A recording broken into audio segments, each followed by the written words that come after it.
যদি যে কোনো অনুষ্ঠানে, ইসলামী অনুষ্ঠানে নিজেকে সংশোধন করার জন্য নিয়ত করে যাই, তাহলে কিন্তু আমরা এখান থেকে কিছু লাভ করতে পারি।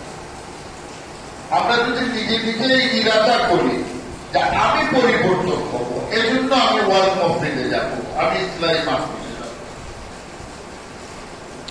এজন্য আমাদের সর্বপ্রথম যে কাজ হলো, আমরা যদি মনে করি আমি তো অনেক কিছু জানি, তাহলে আমি ওয়াজে কি হবে? আপনি ওয়াজে শুধু ওয়াজ শিকার জন্য যাবেন না, ওয়াজে শুধু আপনি ওয়াজ শোনার জন্য যাবেন না। ওয়াজে গেলে পরে আপনার অন্তরের ভেতরে এক ধরনের সংশোধনের নিয়ত আসবে, আমি পরিবর্তন হব, আমি আমাকে পাল্টিয়ে ফেলবো, আমি আমাকে একেবারে কি করব, শুদ্ধ করে ফেলবো। এখন একদিনে এটা হয় না। আপনি যেত বড় আইনি হন না কেন, আপনি যেত বড় জ্ঞানী লোকই হন না কেন, আপনার অন্তর কিন্তু জ্ঞানী নাও হইতে পারে। নতুবা তো ইবলিস অনেক বড় আলিম ছিল, ইবলিস অনেক বড় আমির ছিল, ইবলিস অনেক বড় বুদ্ধিমান ছিল, কিন্তু তার অন্তর আলিম হয় নাই, তার অন্তরটা আলিম হয় নাই।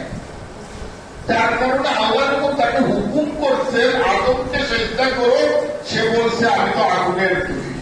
তা আলেম মানুষ তো লজিক তৈরি করছে, আলেম তো বড় আলেম, সে যুক্তি তৈরি করছে, ভিতরে তো সংশোধনী নাই, চুক্তি তৈরি করছে। হ্যাঁ, আমি কেন এটা ভাববো, আমি কি কম জানি, আমি তো বখারি পড়াই, আমি মুসলিম পড়াই, আমি বড় ওয়াইদ, আমি বড় পাগড়িওয়ালা, বড় দাড়িওয়ালা, বড় তসবিওয়ালা, বড় পীরসা, বড় বুজুর্গ, আমার লাখ লাখ মুরিদ আছে। এই যে ভেতরে এই জিনিস ঢুকে গেছে, এই জিনিস যার ভেতরে ঢুকে গেছে, সে তো আলেম না, সে তো পীরসা না, সে তো কোনো বুজুর্গ না।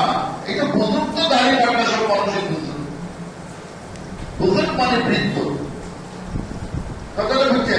সরকার ইমাম সাহেব রহমতুল্লাহ আলাইহি বলতেন, একজন বলছে যে হুজুর আপনার তো বুজুর্গ মানুষ, অনেক বলতেছেন আমি বুজুর্গ বুজুর্গ।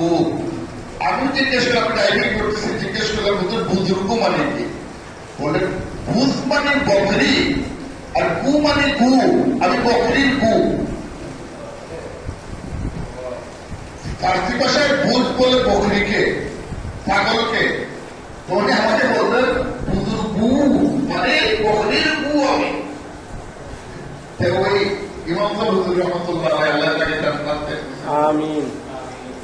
দেখেন, আমরা এখানে মূলত আমরা আজকে যে আয়াত আমি তেলাওয়াত করেছি, ইয়া আইয়ুহাল্লাযীনা